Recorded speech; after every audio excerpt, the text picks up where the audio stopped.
Hey, we're Aniplays, and today we'll be watching Classroom of the Elite, labeled as a suspenseful psychological thriller, an anime which is going to be getting a second season after such a long wait. But it's been a while since we've all watched season 1, so we're here to recap the first season over 6 videos, 2 episodes at a time. Today, we'll cover episodes 5 through 6. If you haven't already seen our first recap of 1 to 2, go watch that before this. If you already have, be on the lookout for the rest. And without further ado,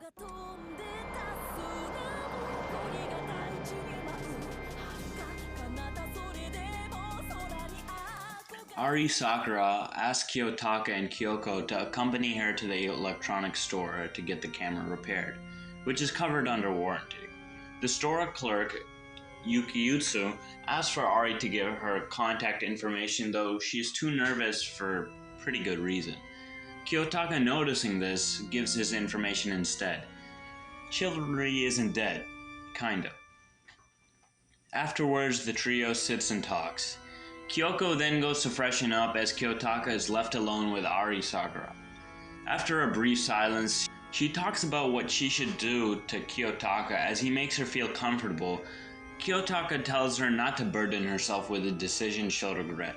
These encouraging words cause Ari to blush and stare at him for a while before Kyoko returns, and the three split, though Kyoko asks to visit Kiyotaka at his room later.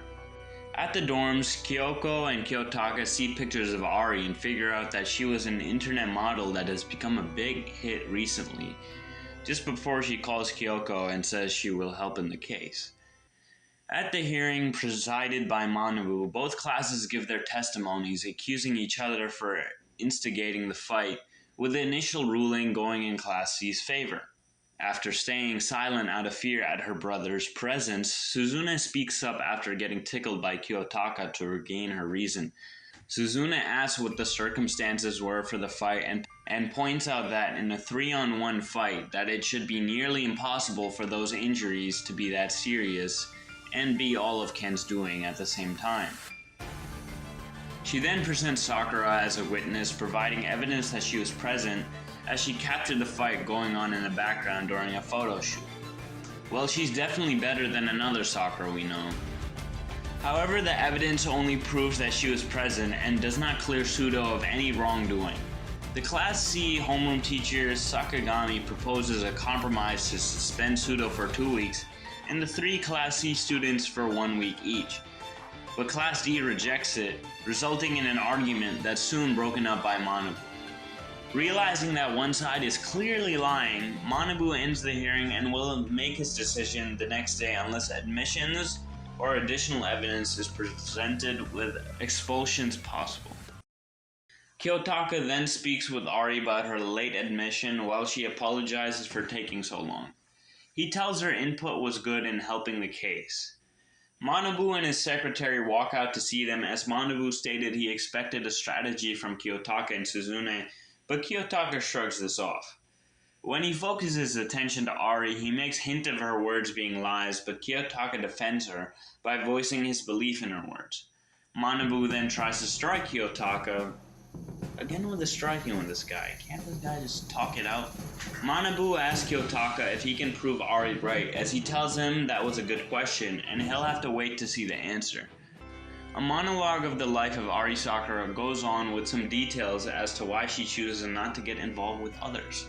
Sakura reads comments from an obsessed who proclaims their love for her due to the pictures she places on the internet, which emotionally distresses her, to the point of tears in fact. She finds a letter from supposedly the same person, and she falls to her knees due to the photos in the letter being of her in her school outfit. Suzune and Ayano Koji are investigating the stairwell where Suzune discovers something important, the lack of cameras in the area. Much later, Kiyotaka arrives in the classroom where Ari is waiting for everyone before he announces his presence, therefore startling her. They greet each other and he tells her that there's no need to be tense, as thanks to her it is possible for them to save Sudo, and the class might trust her due to her recent actions of saving them. Ari slightly blushes at his words and decides to ask him something, but he receives a notification from Kiyotaka and has to leave, telling Ari he hopes to hear what she says later. The three boys from Class C who accused Ken of attacking them show up under the pretense that Kyoko called them. However, they realize the truth with the appearances of Kiyotaka and Suzune. The trio try to leave, but Suzune forces them to stay, showing the cameras in the area, which causes them to worry, as it would show that they instigated the fight. At first, the boys question why the council hasn't brought this up, but Kiyotaka's statement that they do and are just waiting to see what the students are planning as a test. The boys become fearful at the thought of being expelled, but Kiyotaka tells them that there is a way for both classes to walk away as they disbelieve it, but Suzune points out if they simply withdraw their accusations, everybody would be safe. The leader, Dachi Izuzaki, considers it and tries to make a call to somebody, but Suzune knocks away the phone, calling him pathetic for being a person's pawn. He gets angry and grabs her, but she points out the camera is still in the area.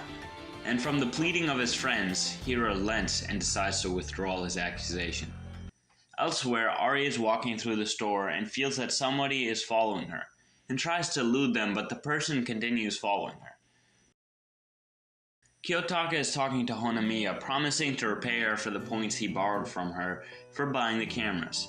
She understands his intentions and expresses amazement at his intelligence, wondering how he's in Class D. But he states that he was just following Suzune's orders, and it was her plan all along. Honamiya ponders on this, but decides not to press the issue further, and simply smiles at the answer he gave her. Interesting. Kiyotaka soon gets a call from Ari and answers as she sounds terrified on the other side, before the call is abruptly ended. It turns out Ari's phone was knocked away as she's being held up against a wall by somebody as Kiyotaka tries to call her back. The person holding her is the store clerk from before, who is revealed to be the crazed stalker obsessed with her online pictures. He interrogates her about the letters regarding her feelings to her, and her avoiding him as she was precious to him, but she is stunned from fear to reply. Ari tries to retrieve her discarded phone, but she remembers Kiyotaka's promise to help her. But the crazed man pins her down and threatens to force himself on her as she fights back. Just as the man is about to assault her, a camera flash goes off, stopping him. The man looks up and sees Kiyotaka with his phone, having taken a picture of him in the act. I take back what I said before, chivalry definitely isn't dead. Kiyotaka tells him he will be big news the next day as the man continues to lie. Kiyotaka is unconvinced by pointing out the cameras have caught the whole incident on footage as the man takes notice of them and gets scared. Kiyotaka tells him that he'll be famous the next day due to the headlines because of his assault, and that in and itself would be enough to make him lose his job, and he continues to say that the press might even go after his family, and he tells him that his life is essentially over. The man tries to run off, but Honamiya blocks the path, having brought security, and the man is apprehended. After Honamiya and the guards take the now crying man away from the scene, Kiyotaka speaks with Ari. He explains he found her by using the tracker on his cell phone to find her signal, calling it fortune that they exchange contact information. She apologizes for dragging him into the mess as she was unable to do anything, but he tells her that her life as an idol may bring about such drama. Ari discards her glasses and tells Kiyotaka that she will live a life without lies, as he tells her not to let any situation burden her and to ask him for advice as he sticks her hand out to help her. Touched by this action, Ari thanks him and takes his hand before gazing at Kiyotaka, stating that she's never seen an emotion in Kiyotaka's eyes until now. On the roof of the school, Sei Chabashira is smoking leisurely before Suzune appears and questions as to why she was summoned. Why Class C withdrew their complaint, asking what Suzune did to get this incident done. Suzune doesn't answer as Sei decides to change her question to another manner. She informs Suzune that to enter Class A, she must be aware of the depths of Kiyotaka. At that moment, Kiyotaka is walking in the courtyard where he's met by Kensudo, who he asks about the hearing, and he tells Kiyotaka that the complaint was suddenly withdrawn for unknown reasons. Kiyotaka congratulates him on this news as Ken questions whether Suzune had a hand in the matter, to which Kiyotaka considers a possibility. Ken calls her actions amazing before he leaves for basketball practice. As Kiyotaka looks on, back on the rooftop, Suzune asks Sei what she means as the teacher states that she thinks He has good insight and is extremely cunning, but he was placed in Class D, which is a class meant for defectives. Sei voices that she believes he's the most effective of all the students. Elsewhere, Kiyotaka is now walking down the school hall where he meets Manabu and his secretary. Manabu informs him of him accepting the complaint withdrawal before questioning if it was his plan to prove Ari innocent, and he congratulates him for his success. However, Kiyotaka states that it was all Suzune's idea and he played no major role in her quick planning.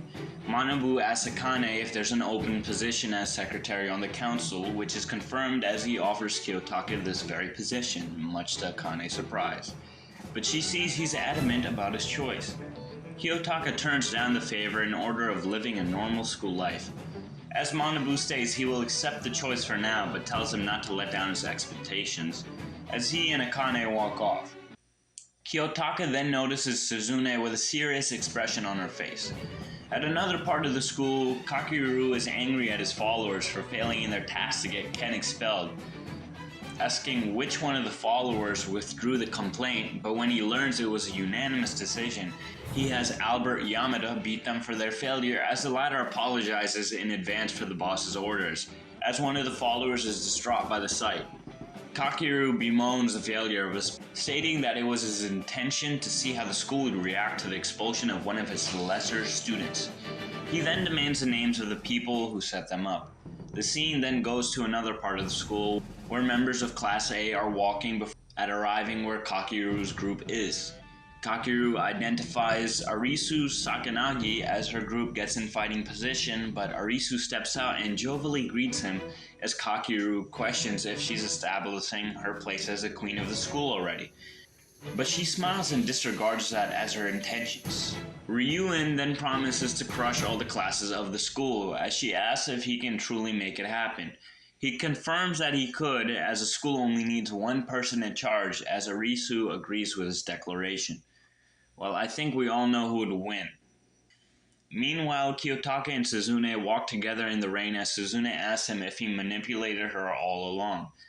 Kiyotaka acts confused by this, and she states that she was aware of the lack of cameras and allowed her to blackmail Dachi's group with false evidence. He calls her idea as her overthinking, as she brings up the promise he had made to help her reach Class A, as he reminds her that she had forced him to do so. He tries to walk off, but she stops him and presses him for the reasons of his actions, as she really wants to know if she can trust him, as he simply explains that he wants to live a peaceful life, but he states that he wouldn't have helped if that were true. Kiyotaka states that he was looking out for a friend, but she disregards this as well, saying Kiyotaka doesn't care about his friends, and pressures him into revealing his past and identity and his motivations. Her words cause Kiyotaka to reflect on his past for a brief moment, where he appeared to be part of some mysterious group where somebody collapsed in pain and he simply looked on. After coming back to reality, he tells Suzune that he will help her reach her goal of Class A as she questions him. However, Kiyotaka sternly tells her not to pry into his private life. Well, that's all we can show you for today. Join us next time as we cover episodes 7 through 8 of Classroom of the Elite. Aniplays out.